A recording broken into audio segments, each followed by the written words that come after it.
आज के इस विश्लेषण में हम एक बहुत ही दिलचस्प विषय पर बात करने वाले हैं। हम ये जानेंगे कि कैसे प्राचीन वैदांतिक ज्ञान समय और यहां तक कि स्थिर बैठने जैसी हमारी सबसे बुनियादी धारणाओं को भी चुनौती देता है। तो चलिए इसमें गहराई से उतरते हैं।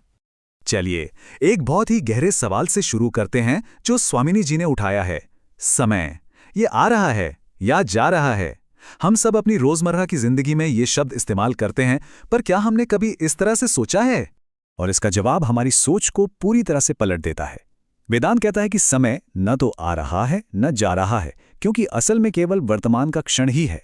जरा सोचिए, भविष्य जब भी आएगा वो एक अभी का, एक वर्तमान का क्षण बनकर ही आएगा। और जो अतीत बीत चुका है वो भी तो कभी एक वर्तमान क्षण ही था।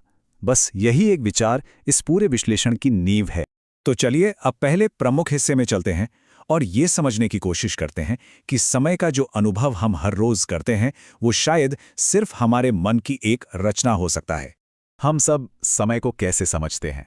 भाई, एक सीधी रेखा की तरह, है ना?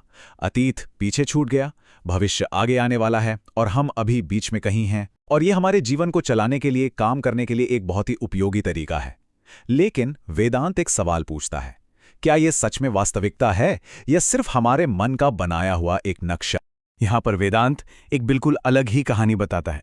सबसे पहले है ब्रह्म, वो परम सत्य जो हर चीज से परे है।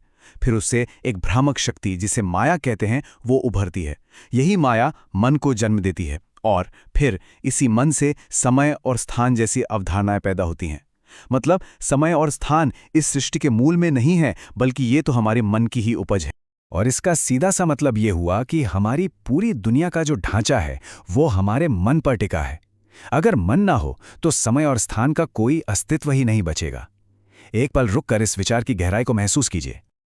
अब इस शांत समुद्र तट की तस्वीर को देखते हुए सोचिए कि अगर ये सब कुछ एक मानसिक रचना है तो फिर वो क्या है जिसे हम ठोस, सच्ची वास्तविकता मानते हैं?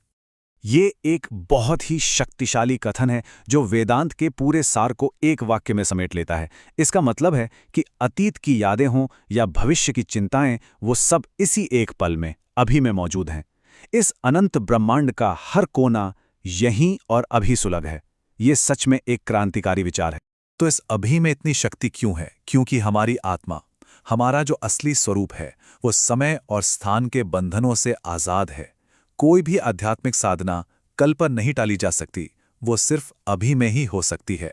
भविष्य की चिंता या अतीत के पछतावे में उलझने के बजाय ये नजरिया हमें याद दिलाता है कि असली शक्ति और अनंत आनंद का दरवाजा तो बस इसी पल में खुलता है। जिस तरह वेदांत ने समय को देखने के हमारे बाहरी नजरिए को एक अंदरूनी अनुभव में बदल दिया, ठीक उसी तरह ये आसन या बैठने की मुद्रा के साथ भी करता है। चलिए देखते हैं कि कैसे एक साधारण सी शारीरिक क्रिया एक गहरे आध्यात्मिक अनुभव में बदल सकती है। जब हम आसन शब्द सुनते हैं तो हमारे दिमाग में योग के पोज आते हैं, शरीर को किसी खास तरीके से रखना। और ये गलत नहीं है, लेकिन ये सिर्फ सतह की बात है। वेदांत हमें इस शारीरिक क्रिया के पीछे छिपे हुए गहरे मतलब को खोजने के लिए कहता है। ये तुलना फर्क को बिल्कुल साफ कर देती है। एक तरफ पतंजलि है जो बाहरी व्यवस्था पर ध्यान देते हैं, आसन कैसा हो, कहाँ हो, ताकि शरीर घंटों तक स्थिर रह सके। वहीं दूसरी तरफ वेदांत है जिसके लिए सच्चा आसन कोई बाहरी व्यवस्था नहीं, बल्कि एक आंतरिक अवस्था है। एक ऐसी अवस्था जहां मन लगातार परम सत्य यानी ब्रह्म में डूबा रहे। ये कोई बाहरी अभ्यास नहीं, बल्कि होने की एक आंतरिक स्थिति। और ये वेदांत की आलोचना को बहुत मजबूत तरीके से सामने रखता है। अगर अंदरूनी जागरूकता के बिना सिर्फ शरीर को सीधा और स्थिर रखा जाए तो ये एक सूखे हुए पेड़ की तरह है, बाहर से स्थिर पर अंदर से बिल्कुल निर्जीव और खोखला। सच्चा आसन सहज सुख और निरंतर ध्यान से आता है, जबरदस्ती से नहीं। तो फिर वेदांत के हिसाब से असली आसन क्या है? ये कोई शारीरिक पोज है ही नहीं, ये चेतना की एक अवस्था है, एक ऐसी स्टेट जहां हमारा छोटा सा मैं ब्रह्मांड की परम वास्तविकता यानी ब्रह्म में पूरी तरह से घुल मिल जाता है। इसी को सच्चा सिद्धासन यानी सिद्ध अवस्था कहा गया है। अब अपने अंतिम खंड में हम समय और आसन से सीखे गए इन सब सबकों को एक साथ जोड़कर एक शक्तिशाली निष्कर्ष निकालेंगे।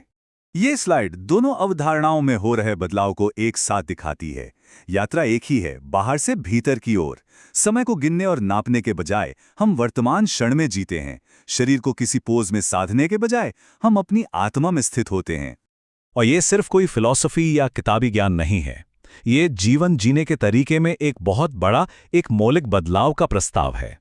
लगातार कुछ करने की दौड़ से बाहर निकलकर अपने सच्चे स्वरूप में शांति से होने की अवस्था को पाना। और हम अपने इस विवेचन को एक अंतिम, सोचने पर मजबूर कर देने वाले सवाल के साथ खत्म करते हैं।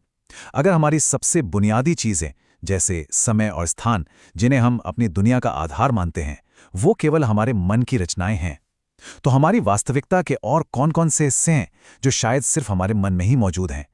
ये एक ऐसा विचार है जो हमें अपनी दुनिया को बिल्कुल नई नज़रों से देखने के लिए मजबूर करता है।